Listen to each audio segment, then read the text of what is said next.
There are writers who tell stories, and then there are writers who change what a country believes about itself.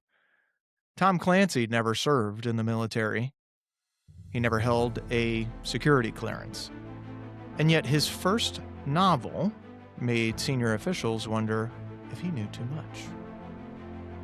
But somehow, an insurance salesman from Maryland wrote a book that was so technically convincing that the most powerful people in the American government read it like it was a briefing.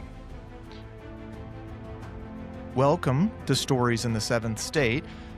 This is a story about Tom Clancy, but not as a list of books, more of a Maryland-made force of culture. A man who turned complexity into narrative. A man who made submarines, satellites, analysts, and presidents feel like characters you could understand. And whether you love him or hate him, a man who taught millions of people, often without them realizing it, how to think about power. Tom Clancy was born in Baltimore in 1947. He's a middle-class kid from a Catholic family, Baltimore City kid. And early on, he was obsessed with military history and systems, the mechanics of conflict, the logic of strategy. He wasn't a kid reading comic books and pulp fiction. He was the kid skipping past children's stories and reaching for naval history, war accounts, technical details. That might sound like a throwaway detail, but it does matter, because it tells you what Clancy was doing from the start. He wasn't escaping reality, he was learning it, cataloging it, turning it into a mental map. He attended Loyola College in Baltimore. He studied English, so yeah, he could write. But in his mind, the next step was obvious. He wanted the military. He joined ROTC. And that's where the first twist happens. And here's where the first twist happens. He gets rejected. Not because he isn't committed, not because he can't do the work, but because he is extremely nearsighted. So nearsighted that his signature thick glasses became part of his identity later. For a lot of people, that's where the story ends. I couldn't serve, so I became a writer. But that's too neat. The deeper reality is that rejection didn't remove the military from his life. It just changed how he'd participate in it. Because if he can't join the system, you study the system. And Tom Clancy studied systems like a man trying to earn a commission he was never given. After college, he becomes an insurance salesman in Maryland, Calvert County, to be exact. It's a practical job. It's a pretty normal job. But he's surrounded by people in and around the Navy world. Submariners, contractors, defense-adjacent workers. And that's when you start to see the Clancy pattern. He starts collecting information. Tom collects information the way that other people collect souvenirs. Not secrets, not classified documents, just open source knowledge, technical manuals, first-hand experiences, professional journals. He's building a library in his mind. And more importantly, he's building a worldview. Insurance, for those that know it, understand it's a business of risk. Insurance is what can go wrong, how likely is it, and what happens next. That's also not a random footnote. That's the skeleton of a Tom Clancy plot. Because in Clancy's books, the drama is rarely, who can punch harder? The drama is, what's the cascading failure if this goes wrong? What happens if an alarm triggers? What happens if a radar signal gets misread? What happens if leadership makes the wrong decision under pressure? This is a systems thinker's imagination. And somewhere in all that, while selling policies during the day, He starts writing a novel at night. It's a story about a Soviet submarine captain who wants to defect and brings with him the kind of technological advancement that could shift the balance of global power. That book becomes The Hunt for Red October. Now, I know many of you have probably heard of that book. Some of you have probably read it. Some of you have probably seen the movie. Clancy doesn't send it to a big New York publisher. He sends it first to the U.S. Naval Institute Press in Annapolis. It's a serious institution. It's known for naval nonfiction. They'd never published a novel before. And when their people read this manuscript, they didn't just ask, is it good? They asked themselves, is it safe to publish? Because the detail is that convincing. And Clancy, the insurance salesman, becomes the guy who makes a military publisher gamble on fiction. That's the beginning. But the thing that happens next is the part that feels like a movie. So when The Hunt for Red October comes out, it's 1984. It's not an overnight blockbuster at first. It's a success, yes. But the explosion comes when the book lands in the hands of the First Lady. Nancy Reagan gets it from a friend. She reads it, or at least sees enough to know it's the kind of thing that Ronald Reagan would love, so she gives it to the president. And Ronald Reagan, former actor, storyteller, Cold War leader, he reads it and reportedly calls it his kind of yarn. How about that for a throwback? Think about what that means, though. The President of the United States publicly endorses a debut novel published by a naval press. The endorsement turns a strong book into a cultural event. You got to remember, this is before social media. Having an endorsement like that meant the world. The book shoots up the charts. Clancy goes from selling insurance in Maryland to being invited to the highest rooms of power. And he's not just being celebrated as a writer. He's being studied as a phenomenon. Because officials in the military and the intelligence world are reading this thinking, how does he know this? And Clancy later, he would tell stories about meeting Navy leadership and being asked point blank, who cleared this? His answer is essentially, no one. I just got it from open sources and careful research. Here's what's important about this moment. Clancy didn't just write a successful book. He demonstrated something that would only become more and more true over time. That you can build an incredibly accurate picture of military capability and strategy without access to classified information. This is open source intelligence before it becomes a mainstream concept.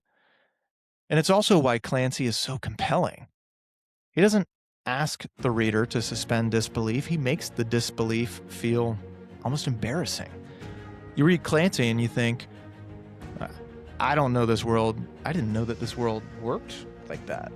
And then you start believing that it does. And that's the first real power of Clancy. He makes complexity feel understandable. He makes the invisible visible. But then he does something even bigger. He makes power feel moral. Tom Clancy's stories have a signature shape to them. They're not about lone wolves. They're not about chaos heroes. They're really about systems. And in Clancy's world, systems work when good people lead them. That's his doctrine. So, we'll break it down for you. Principle 1. Systems beat heroes. Yeah, he's got heroes in his books. He certainly does. But what he's really doing is showing you a machine. The CIA analyst doing the desk work, the Navy crew executing orders, the pilot reading the instrumentation, the political leadership making the call. He shows the chain. He shows the procedure. He shows how an institution behaves under pressure. That's why military people respected him. Because even when the plot's wild, the process feels right. Principle 2, competence is moral. So in Clancy's world, competence isn't just a skill. It's character. The good guys don't win because they're lucky. They win because they prepare, they're disciplined, and they act with purpose. The bad guys lose because they're arrogant, they're sloppy, they're corrupt, or fanatical. This is a worldview where doing your job well is not just practical, it's righteous. And that's where Jack Ryan enters. So many of you have probably seen the Amazon series. You've probably seen some of the movies that were made in the 80s and 90s with our boy Harrison Ford, hot dog. Jack Ryan isn't introduced as some super soldier. He's an analyst. He's a thinker. He's a man who tries to understand the world. And Clancy uses Ryan to deliver a fantasy that a lot of people secretly want. What if the person in charge wasn't the loudest? What if the person in charge was just the most competent? And Jack Ryan becomes the vessel for that. So we'll go to principle 3, America as a thinking power. Clancy doesn't portray America as powerful because it's brutal. He portrays America as powerful because it's smart, because it's got technology, it's got analysts, it's got logistics. It has institutional memory. That's why his stories hit so hard in the late Cold War era, because the public didn't really understand nuclear strategy or intelligence work. Clancy translated it into a story that you could feel. He didn't just create entertainment. He created a language that once you learned, you started to see the real world through it. So when something happens, an international crisis, a covert op, a hostage rescue, people would say, that kind of seems like a Clancy novel. And that's the evidence of imprint. But Clancy didn't stop at writing novels because he realized something that most authors never even consider. Stories don't just entertain, they train intuition. And that is where the empire begins. So by the 1990s, Tom Clancy, he's not just a best-selling author. By this point, he's a brand. Hollywood adapts his books, you got big stars, big budgets, and his name becomes a SEAL. Not a Navy SEAL, but you get my drift. But the most underrated part of the Clancy empire, really, it's not the movies. It's the video games. So in the late 90s, Clancy co-founds Red Storm Entertainment, and they release Rainbow Six. And Rainbow Six changes the way that people experience military storytelling. Most shooters at the time are run-and-gun fantasies. But Rainbow Six, the video game, says, no, you're going to plan, you're going to coordinate, you're going to move slowly, and one mistake can get you killed. It's the first of its kind. It's pretty unique in that respect. So it doesn't just feel like a game, it feels like one of his novels, except you're inside of it and you get to control the character. And then it spreads. So you get, off of that Rainbow Six, you get video games like Ghost Recon, Splinter Cell, later The Division. Clancy's worldview gets turned into interactive muscle memory. I mean, that's crazy. You're not just reading about tactics, you're practicing them. And here's the crucial business move. Ubisoft eventually buys perpetual rights to the Tom Clancy name for the games. That's a historical moment in the entertainment business. An author's name becomes an owned franchise label, like a studio. Tom Clancy becomes not just a person, but a prefix. Tom Clancy's become a promise. It means that you're going to get tactical realism, you're going to get global stakes, and you're going to get competence under pressure. And this is why his influence is hard to measure, because his work isn't just consumed, it's repeated, it's played, it becomes habit. Millions of people, many of whom have most likely never read a Clancy novel, still absorb his worldview through the games. They learn that the world is full of threats, that safety requires secret professionals, that the best outcomes come from disciplined expertise and moral certainty. That's not politics. That's narrative conditioning. Now, if you love Clancy, you're going to say, he honored professionalism. He respected the military. He celebrated competence. If you hate Clancy, you're going to say, he normalized the fantasy where American power is always righteous and always clean, and I know that's not true. And that leads us to the part of the story that you can't skip. Criticism. The same thing that made Clancy a phenomenon is the same thing that made him a target. Because in America, the only thing we like more than building somebody up is tearing them down. So, because Clancy's got this moral universe, and it's not really subtle, his heroes are these straight arrow patriots. His villains are often unambiguous threats. And critics said, that's not realism. That's ideology. Some argued that Clancy, he really couldn't write humans the way that he could write hardware, and that he could explain a submarine better than a soul. Others argued that his worldview was just too clean, too might makes right, too convinced that the U.S. intervention is inherently benevolent. And there's a deeper critique that matters, especially now. Clancy's stories often imply that democracy is messy and that the security professionals should be trusted to handle the real work off stage. In other words, let the experts run the world. Don't ask too many questions. Forgive the mistakes because the mission is bigger. And that idea used to be accepted. It no longer is. Whether you agree with it or not, it became more and more controversial after the 9/11 era.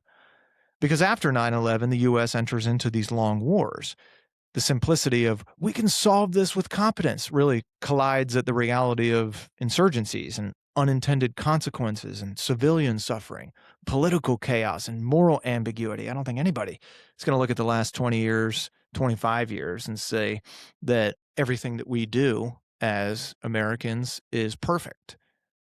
And Clancy's worldview assumes that maybe it is. His view assumes that competence wins, and it always did.